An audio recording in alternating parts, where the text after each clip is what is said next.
একটা সময় টানা 4টা এল ক্লাসিকো জিতেছিল বার্সেলোনা, কিন্তু এবার রিয়াল মাদ্রিদের কাছে 2-1 গোলে হারের পর পুরো কাতালান শিবিরে নেমে এসেছে হতাশার ছায়া। তাহলে প্রশ্ন একটাই, কেন হেরে গেল বার্সা? আসুন জেনে নেই বার্সেলোনার এল ক্লাসিকো হারের 4টি বড় কারণ। এল ক্লাসিকো রাতটা যেন রিয়ালের ড্রিম ট্রায়োর জন্যই তৈরি ছিল।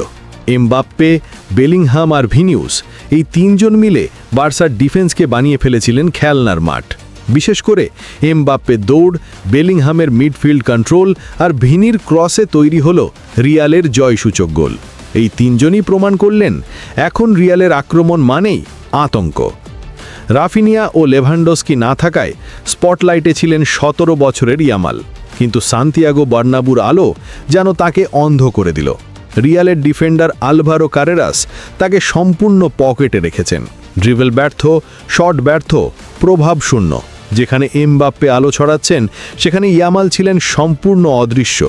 গত মরশুমে এই মাঠেই অফসাইড ট্র্যাপে রিয়ালকে আটকে দিয়েছিল বার্সা, কিন্তু এবার সেই ফাঁদে ধরা পড়ল না এমবাপ্পে, বেলিংহামরা, বরং একের পর এক পাসে ভেঙে ফেলল বার্সার হাইলাইন। গোলকিপার সেজনি না থাকলে স্কোর লাইনটা হতে পারত 4 বা 5-1। রক্ষণভাগে ছিদ্রই এবার বার্সার পতনের বড় কারণ। ম্যাচের আগে বড় বড় কথা, কিন্তু মাঠে কোনো আগ্রাসন নেই। ইয়ামালের রিয়াল চুরি করে মন্তব্য যেন বুমেরাং হলো। রিয়াল শুরু থেকেই লড়েছে মর্যাদার জন্য, আর বার্সা যেন হেরে যাওয়ার ভয় নিয়েই মাঠে নেমেছিল।